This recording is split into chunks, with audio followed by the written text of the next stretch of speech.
तो बहुत बहुत स्वागत है दोस्तों आपके अपने यूट्यूब चैनल विद्या ग्रहण पे। तो आज हम पढ़ेंगे आरआरबी एएलपी 2026 जो कि सीएन यानी 2026 की पहली वैकेंसी आई है असिस्टेंट लोको पायलट की। तो आइए दोस्तों बात करते हैं। तो उससे पहले दोस्तों अगर आप हमारे चैनल पर नए आए तो चैनल को लाइक सब्सक्राइब और शेयर करना ना भूलें, क्योंकि लाइक सब्सक्राइब और शेयर करना इसलिए ज़रूरी है क्योंकि इस चैनल पर आपको हर चैप्टर का वीडियो, हर चैप्टर का पीडीएफ, हर चैप्टर का सॉल्यूशन सब चीज़ वीडियो में देखने को मिलता है। तो आइए दोस्तों चलते हैं आगे बात करते हैं।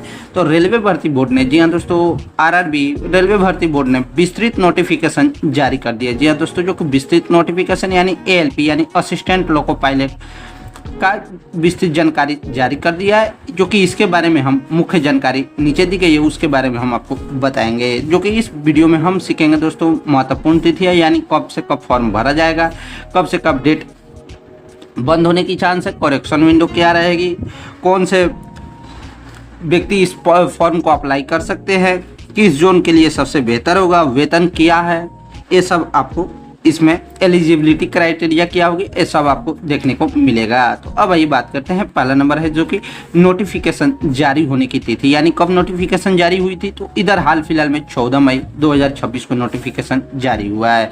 उसके बाद बात करते हैं आवेदन शुरू करने की जो कि तिथि है, जो कि आज ही आवेदन तिथि शुरू होने की तिथि है 15 मई 2026। जबकि बात करते हैं आवेदन की अंतिम तिथि कब रहेगी, तो 14 जून। जी हाँ दोस्तों, 14 जून यानी आज से लगभग एक महीना बाद 14 जून 2026 यानी रात को 11:59 तक आप इसे अप्लाई कर सकते हैं। अब बात करते हैं दोस्तों फीस भुगतान यानी पैसा भुगतान की अंतिम तिथि क्या होगी, तो 16 जून 2026 तक, यानी अब 16 जून तक आप पेमेंट कर सकते हैं। अब बात करते हैं दोस्तों करेक्शन विंडो। तो करेक्शन विंडो का मतलब क्या होता है, तो करेक्शन विंडो यानी अगर मानिए आप फॉर्म अगर भर रहे हैं, फॉर्म में कुछ अगर गलती हो गया तो उसको सुधार की अवधि क्या आपको होती है, तो 17 जून से लेकर 26 जून तक ये आपको करेक्शन विंडो है, यानी 17 जून से 26 जून तक करेक्शन विंडो है। अब बात करते हैं वैकेंसी और वेतन, यानी किस वैकेंसी कितना आया हुआ है। तो वैकेंसी और वेतन, यानी वेतन सबसे पहले आप लोग को तो मोटिवेट करना होगा, वेतन इसका कितना है। तो वेतन आपको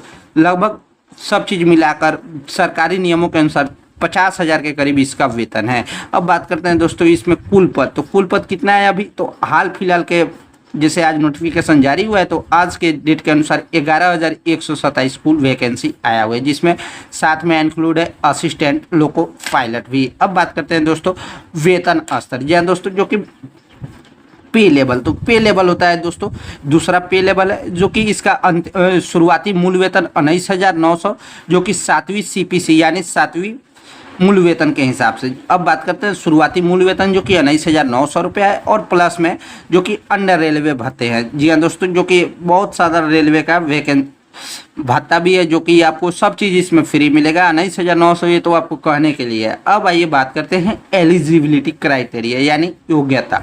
तो बात करते हैं योग्यता में, यानी शैक्षणिक योग्यता।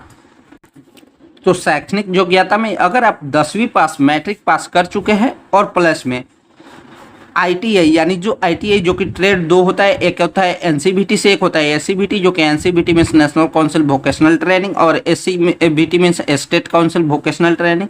जो कि अगर आप 10वीं पास और प्लस आईटीआई कर लिए हैं तो आप इस फॉर्म के लिए एलिजिबल है और नौकरी लेने के लिए भी एलिजिबल है। वहीं अब बात करते हैं दूसरा, जो कि अगर 10वीं पास है, जी हाँ दोस्तों, अगर मैट्रिक पास भी है और साथ में अगर किसी ट्रेड से अगर आप अप्रेंटिसशिप है, यानी अगर आईटीआई नहीं भी है, अगर अप्रेंटिसशिप है, यानी इलेक्ट्रॉनिक्स हो या फिटर हो या मैकेनिक्स हो, किसी भी ट्रेड से अगर आप अप्रेंटिसशिप है तो आप भर सकते हैं। या एक और अपॉर्चुनिटी, या अगर मैकेनिकल हो या इलेक्ट्रिकल हो या इलेक्ट्रॉनिक्स हो या ऑटोमोबाइल इंजीनियरिंग में 3 साल का डिप्लोमा हो। जी हाँ दोस्तों, या मैकेनिकल हो, इलेक्ट्रिकल हो, इलेक्ट्रॉनिक्स हो, ऑटोमोबाइल इंजीनियरिंग में यदि 3 साल का डिप्लोमा हो तब भी आपके पास अपॉर्चुनिटी है। जी हाँ दोस्तों, जो कि बहुत सारा अपॉर्चुनिटी आप इस साल एएलपी में वैकेंसी लेने का, यानी जॉब लेने का, क्योंकि इस बार बहुत ज़्यादा वैकेंसी आया हुआ है उस, या इंजीनियरिंग में डिग्री हो या बीए हो या बीटेक हो। अब बात करते हैं दोस्तों नोट।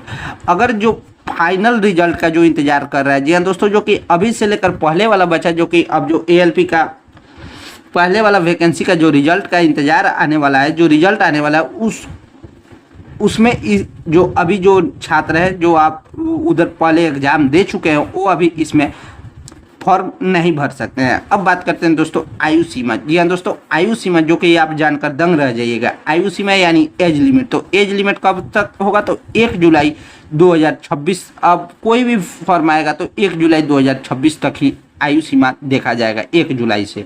अब बात करते हैं इसमें न्यूनतम जो कि है 18 साल। जी हाँ दोस्तों, जो कि आपको किसी भी फॉर्म के लिए आप किसी भी फॉर्म में 18 वर्ष ही रहता है, जबकि अधिकतम 30 साल। जी हाँ दोस्तों, जो कि अधिकतम 30 वर्ष है, जिसमें ओबीसी को 3 साल यानी अदर बैकवर्ड क्लास को 3 साल और एससी एसटी को 5 साल की छूट सरकारी नियमों के अनुसार मिलेगा। एक और बात आप जान लीजिए दोस्तों, आज से तो फॉर्म भराना शुरू हुआ, तो आज से नॉन क्रीमी लेयर अगर आप ओबीसी के हैं, ओबीसी कास्ट से हैं, तो आपको अब आज से नॉन क्रीमी लेयर बनवाने का समय आ गया। आप ब्लॉक में दौड़ते रहिए। तो एनसीएल आप अप्लाई कर सकते हैं, क्योंकि 1 से 2 दिन में हाथों हाथ आ जाएगा। उसके बाद बात करते हैं मेडिकल स्टैंडर्ड। तो मेडिकल स्टैंडर्ड में बात करते हैं, तो मेडिकल स्टैंडर्ड रेलवे वाले को क्या A1 चाहिए, जिसमें दृष्टि 6/6 बिना चश्मे के और लेजिक सर्जरी नहीं होनी चाहिए। जी हाँ, दृष्टि 6/6 बिना चश्मे के और लेजिक सर्जरी नहीं होनी चाहिए। अब बात करते हैं चयन प्रक्रिया और परीक्षा पैटर्न, यानी सिलेक्शन प्रोसेस और एग्जाम पैटर्न। तो इस बार जो कि ALP 2026 में चयन प्रक्रिया में कुछ बड़े बदलाव किए गए हैं। जी दोस्तों, जो कि आपको जानकर उत्सुक हो जाइए। जो कि 2 एग्जाम होता है, CBT 1 और CBT 2। तो इसमें CBT 1 में केवल स्क्रीनिंग के लिए यानी 75 प्रश्न ही पूछे जाएंगे, जो कि 1 घंटा का टाइमिंग होगा। जी हाँ दोस्तों, इसमें 75 प्रश्न ही पूछे जाएंगे, जिसमें 1 घंटा का टाइम होगा। जिसमें बदलाव क्या किया गया है, तो CBT 1 में बदलाव यह किया गया है, सामान्य जागरूकता यानी जनरल अवेयरनेस यानी जीके को हटा दिया गया है। अब केवल मैथ्स, रीजनिंग और साइंस के दम पर आप CBT 1 क्वालिफाई कर सकते हैं, और CBT 1 से क्वालिफाइंग नेचर है। अब बात करते हैं CBT 2 यानी कंप्यूटर बेस्ड टेस्ट 2, जो कि इसमें 2 भाग होंगे, जिसमें पार्ट ए और पार्ट बी। जी हाँ दोस्तों, इसमें CBT 2 में 2 भाग में परीक्षा होगा, यानी पार्ट ए और पार्ट बी। और जबकि तीसरा जो कि है CBAT, यानी जो कि जिसे हम बोलते हैं एप्टीट्यूड टेस्ट। जी हाँ दोस्तों, CBAT जो कि इस बार फाइनल मेरिट में इसका 50% वेटेज होगा। जी हाँ दोस्तों, जो कि CBAT यानी एप्टीट्यूड टेस्ट, जो कि इस बार फाइनल मेरिट में इसका 50% वेटेज होने वाला है, जो कि पिछले साल 30% था। अब बात करते हैं दोस्तों डॉक्यूमेंट वेरिफिकेशन यानी दस्तावेज परीक्षण, दस्तावेज सत्यापन।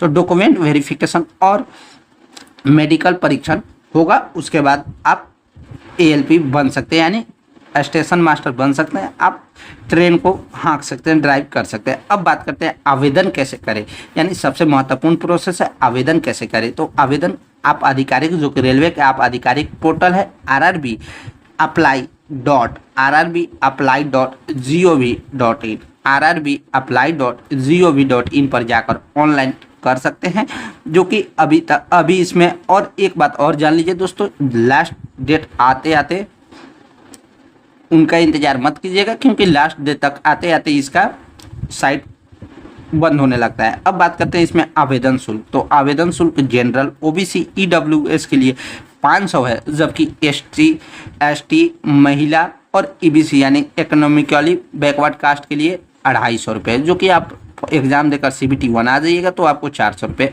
रिफंड आ जाएगा। तो कैसा लगा दोस्तों वीडियो? अगर इस वीडियो से थोड़ी भी जानकारी मिली तो वीडियो को लाइक, चैनल पर नया है तो सब्सक्राइब और शेयर करना ना भूलिए। ठीक है दोस्त, बाय बाय, मिलते हैं नेक्स्ट अन्य वीडियो में। जय हिंद, वंदे मातरम।